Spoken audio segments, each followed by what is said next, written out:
ሰላም ጤና ይስጥልን ጄኤምኤም ቴሌቪዥን ተመልካቾቻችን ከጄኤምኤም ቴሌቪዥን የጄኤምኤም መረጃዎቻችን ወደ እናንተ የሚደርሱበት ሰዓት ላይ እንገኛለን። በቅድሚያ ማርስ ዜናዎች በአዲስ አበባ የሃይማኖት ተቋማት ጉባኤ ዋና ጸሐፊ መጋቢ ታምራት አበጋዝ የተመራ ልዑክ በኢትዮጵያ ወንጌል አማኞች ቤተክርስቲያናት ካውንስል ጉብኝትና ከአመራሮች ጋር ውይይት አካሄደ። የናዝሬት አማኑኤል ህብረት ቤተክርስቲያን የተመሰረተችበትን 35ኛ ዓመት በአዳማ ከተማ በድምቀት አከበረች። ከውጭ የቴህራን ሊቀ ጳጳስ ወደ ሮም ማቅናታቸውን ተከትሎ ለኢራን የሰላም ጸሎት ጥሪ ያቀረቡ። መረጃዎቹን ኢየሱስና ኢያሱ ወደ እናንተ ያደረስኩኝ አብራችሁ ቆይታ አድርጋለሁኝ። አብራችሁኑ ነው። በአዲስ አበባ የሃይማኖት ተቋማት ጉባኤ ዋና ጸሐፊ መጋቢ ታምራት አበጋዝ የተመራ ልዑክ በኢትዮጵያ ወንጌል አማኞች ቤተክርስቲያናት ካውንስል ጉብኝትና ከአመራሮች ጋር ውይይት አካሄደ። በውይይቱ ለከተማዋ ሰላም እሴት ግንባታና ማህበራዊ ስራዎች በጋራ መስራት የሚችሉባቸውን ጉዳዮች ላይ የመከረ ሲሆን ከጥቂት ሳምንታት በፊት ወደ ኃላፊነት የመጡ አዳዲስ አመራሮችን መልካም ምኞት ገልጿል። ጉባኤው ከምስረታው ጀምሮ አባል ቤተ እምነቶችን በማስተባበር ሲሰራባቸው የቆዩ 5 ዋና ዋና ጉዳዮችን በመጥቀስ በቀጣይ 3ኛ ዓለም አቀፍ የዲፕሎማት ከተማ በሆነችው አዲስ አበባ በጋራ ለሚሰሩባቸው የሚገቡ ነጥቦች ላይ መክረዋል። የአዲስ አበባ የሃይማኖት ተቋማት ጉባኤ ዋና ጸሐፊ መጋቢ ታምራት አበጋዝ የኢትዮጵያ ወንጌል አማኞች ቤተክርስቲያናት ካውንስል ጉባኤያችን ከተቀላቀለበት ጊዜ አንስቶ ያሳየውን አብሮ ሰራተኝነት አድንቀዋል። የኢትዮጵያ ወንጌል አማኞች ቤተክርስቲያናት ካውንስል ጠቅላይ ጸሐፊ ፓስተር ዶክተር ጌትነት ለማ በበኩላቸው ለካውንስሉ አባል ቤተ እምነቶች በአዲስ አበባ የሃይማኖት ተቋማት ጉባኤ በኩል የሚደረገውን ድጋፍ አመስግነው ካውንስሉ በቀጣይም ለከተማችን ሰላም እሴት ግንባታ ከጉባኤያችንና ከአባል ቤተ እምነቶች ጋር በጋራ እንደሚሰሩ ተናግረዋል። መረጃው የአዲስ አበባ የሃይማኖት ተቋማት ጉባኤ ነው። የናዝሬት አማኑኤል ህብረት ቤተክርስቲያን የተመሰረተችበትን 35ኛ ዓመት በአዳማ ከተማ በድምቀት አከበረች። ለዝርዝሩ ዳንኤል ተስፋዬ። የናዝሬት አማኑኤል ህብረት ቤተክርስቲያን 35ኛ ዓመት በዓሏን በተለያየ መርሃ ግብር አክብራለች። ላለፉት 6 ወራት ሲከበር የነበረው ክብረ በዓል የካቲት 29 እሁድ በአዳማ ከተማ በድምቀት ተከብሯል። ቤተክርስቲያኒቱ ስትመሰረት መስራች የነበሩት መጋቢ ዳንኤል አለማየሁ በበዓሉ ላይ የተገኙ ሲሆን የእግዚአብሔርን ቃል አካፍለዋል። የቤተክርስቲያኒቱ መጋቢ የሆኑት መጋቢ ዶክተር አስቴር ገብረ ሕይወት እንደገለጹት መርሃ ግብሩ የታሰሩትን በመጠየቅ ደም በመለገስ ማዕድ በማጋራት የጎዳና ላይ ሩጫን በማካሄድ ሲከበር መቆየቱን አውስተው በበዓሉ ላይ የታደሙትን እንግዶች አመስግነው የእንኳን ደስ አላችሁ መልእክታቸውን አስተላልፈዋል። በመጨረሻ እንግዲህ አሁንም እንኳን አደረሳችሁ ማለት ተወዳለሁ። አሁን ያላችሁ ትውልዶች ከበፊቱ ትውልድ በመማር የበፊቱ ትውልድ ለወንጌል ያለውን ተጋድሎ ለወንጌል የነበረውን ሩጫ አስቦ ይሄ ደግሞ አሁን ያለው ትውልድ ቀጣይ ሌላ 35 ዓመት በመንፈስ ቅዱስ ኃይል ወንጌልን በመስበክ የተለያዩ ሁለንተናዊ አገልግሎቶችን በማገልገል የዚችን ቤተክርስቲያን ራዕይ እንዲያስቀጥል በጣም ጥሬን አቀርባለሁ። በድጋሜ እንኳን አደረሳችሁ ላለው እግዚአብሔር ይባርካችሁ። የኢትዮጵያ አማኑኤል ህብረት ቤተክርስቲያን ፕሬዝዳንት የሆኑት ፓስተር ጌታውን ታደሰ እንደገለጹት በናዝሬት አማኑኤል ህብረት ቤተክርስቲያን የተጀመረው ይህን የወንጌል እሳት ቀጣዩ ትውልድ ተረክቦ እንዲያስቀጥል የአደራ መልእክት አስተላልፈዋል። እንግዲህ እንደሚታወቀው በ1983 መጨረሻ አካባቢ ጀምሮ የናዝሬት አማኑኤል ህብረት ቤተክርስቲያን ትልቅ ተሐድሶ የተካሄደበት ቦታ ነው። እንግዲህ ለብዙዎች በረከት የሆነች ቤተክርስቲያን ነች። እሱ ብቻ ሳይሆን ደግሞ እስከ 1996 ድረስ የሄድ ኦፊስን ጭምር ሚና በመውሰድ በአገር አቀፍ ደረጃ ያለውን የኢትዮጵያ አማኑኤል ህብረት ቤተክርስቲያን የምታስተባበር ቤተክርስቲያን ነች። እግዚአብሔር አምላክ ትልቅ ነው። አሁንም እንግዲህ የሚቀጥለው ጄኔሬሽን በተለይ ይሄንን ዱላ ይዞ ወደፊት እንዲሄድ በዚህ አጋጣሚ ማሳሰብ ፈልጋለሁ። ይሄ ራዕይ ዋጋ ተከፍሎበታል። በጣም በርካታ ሰዎች መከራ አይተውበታል። ስለዚህ አሁን 35ኛ በዓል ላይ ቆመን የሚቀጥለው ጄኔሬሽን በትክክለኛው መንገድ ተረክቦ ለቃሉ ክብር እየሰጠ በተለይ ለእግዚአብሔር ቃል ዋጋ ክብር እየሰጠ ወደፊት የሚሄድበትን ነገር እንዲጸና በዚህ አጋጣሚ አደራ ማለት ፈልጋለሁ።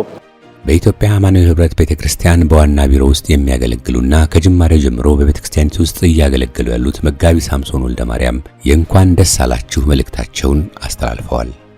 በዚህ አጋጣሚ በመላ ዓለም ያላችሁ በመላ አገሪቱም ላይ የተበተናችሁ በናዝሬትም በአዳማ ባለችው አማኑኤል ህብረት ቤተክርስቲያን አጥቢያ አገልጋይ የሆናችሁ ምእመናን የሆናችሁ እንኳን ለ35ኛው ዓመት በዓላችን አደረሳችሁ ልላችሁ ወዳለው።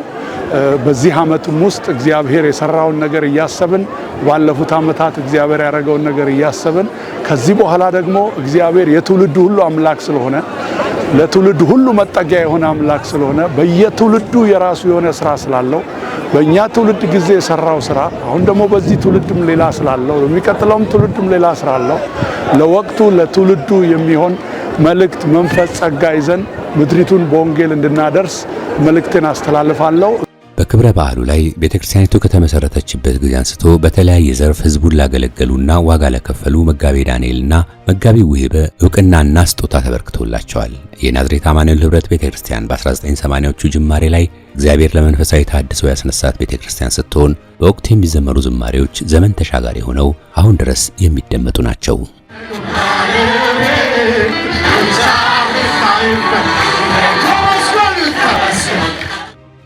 የጂኤምኤም መረጃዎቻችን እንደቀጠሉ ናቸው። አሁን ደግሞ ከውጭ ያገኘናቸው መረጃዎችን እናልፋለን። የቴህራን ሊቀ ጳጳስ ወደ ሮም ማቅናታቸውን ተከትሎ ለኢራን የሰላም ጸሎት ጥሪ ያቀረቡ። ዳንኤል አንተነዝ ስራለው። በኢራን ዙሪያ የተባባሰው የደህንነት ስጋት የእስራኤልና የአሜሪካ ጥቃት እየተጠናከረ በመጣበት ወቅት የቴህራን ሊቀ ጳጳስ ካርዲናል ዶሚኒክ ማቴዎ ከኢጣሊያ ዲፕሎማሲያዊ ሰራተኞች ጋር ከኢራን ለጊዜው መውጣታቸውም ተገልጿል። ካርዲናል ማቴዎ እሁድ ዕለት ወደ ሮም የደረሱም ሲሆን በኢራን ውስጥ ያሉ ክርስቲያኖችን በመጥቀስ በዚያ ያሉ ወንድሞቻችንና እህቶቻችን በስቃይና በብዙ ፈተና ውስጥ መሆናቸውንም አስረድተዋል። ሰኞ ዕለት ለቤልጂየም ካቶሊክ ሚዲያ ካቶቤል በሰጡት ቃለ መጠይቅ ደግሞ ልቦች ወደ ውስጣዊ ሰላም እንዲለወጡ እጸልያለሁም ብለዋል። የኮንቬንታል ፍራንቸስኮስ ማህበር እንደገለጸውም ባለፈው ሳምንት በቴህራን ከተፈጸመው የመጀመሪያ ጥቃት በኋላም ከካርዲናል ማቴዎ ጋር ያላቸውን ግንኙነት ለጊዜው እንደተቋረጠ ገልጸውም ነበር። ነገር ግን በኋላ ዳግም መገናኘታቸውንም አረጋግጠዋል። በተመሳሳይ ጊዜ በህንድና በፊሊፒንስ ያሉ የክርስቲያን መሪዎችም በዓለም ዙሪያ እየተደረጉ ካሉ የሰላም ጸሎቶች ጋር ተቀላቅለው በኢራን ግጭት ምክንያትም ለሚሰቃዩ ሰዎችና በባህረ ሰላጤ ሀገራት የሚሰሩ ብዙ የእስያ ስደተኞች ጸሎትም አቅርበዋል። የቤተ ክርስቲያኑ መሪዎች ግጭቱ በፍጥነት እንዲቆምና በክልሉ ሰላም እንዲመለስ ዓለም አቀፍ ጸሎት እንዲቀጥልም ጥሪያቸውንም አቅርበዋል። ዘገባው የዘ ታብሌት ነው። የዓለም የነዳጅ ዋጋ ማክሰኞ ማለዳ በእስያ ገበያ ቅናሽ ማሳየቱ ተገልጿል። ብሬንት በ8.5 በመቶ ቅናሽ አሳይቶ በበርሜል $92 ሲሸጥ ወደ አሜሪካ የተደረገው የነዳጅ ግብይትም እንዲሁ የ9 በመቶ ቅናሽ በማሳየት በ88.60 ተሸጧል። የዓለም የነዳጅ ዋጋ አሁንም የፋርስ ባህረ ሰላጤ ጦርነት ሲጀመር ከነበረበት የ30 በመቶ ጭማሪ እንዳሳየ ነው። ዛሬ በማለዳው በእስያ ገበያ ላይ የታየው ቅናሽ የተመዘገበው ዶናልድ ትራምፕ በጣም በቅርቡ ጦርነቱ ይጠናቀቃል ማለታቸውን ተከትሎ ነው። የዩናይትድ ስቴትስ ፕሬዚዳንት ዶናልድ ትራምፕ በፍሎሪዳ ንግግር ሲያደርጉ ምንም እንኳን አሜሪካ በኢራን ብዙ ወታደራዊ ድሎችን ብታስመዘግብም ጦርነቱ በቅርቡ ይጠናቀቃል ሲሉ ተናግረዋል። የእስያ አብዛኛው ሀገራት የነዳጅ ዘይት የሚያስገቡት ከመካከለኛው ምስራቅ ነው። በዚህም የተነሳ በቀጠናው እየተካሄደ ያለው ጦርነት ገበያውን ክፉኛ ጎድቶታል። የዘገበው ቢቢሲ ነው።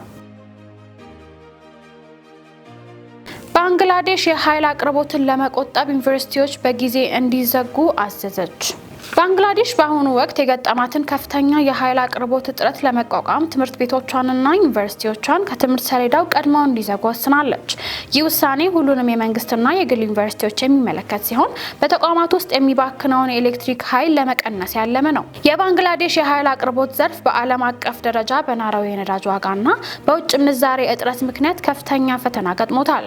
በተጨማሪም የሀገሪቱ መንግስት በምሽት የሚበሩ የጎዳና መብራቶችን መቀነስ፣ የመንግስት መስሪያ ቤቶች የስራ ሰዓት እንዲያሳጥሩ ማድረግና በገበያ ማዕከላት ላይ የኃይል አጠቃቀም ገደብ መጣልን የመሳሰሉ የቁጠባ እርምጃዎችን ተግባራዊ ያደረገ ነው። መረጃው የቲግቫ ኢትዮጵያ ማጋዚን ነው። መረጃዎቻችንን ከማጠቃለላችን በፊት ዜናዎቹን እናስሳችሁ።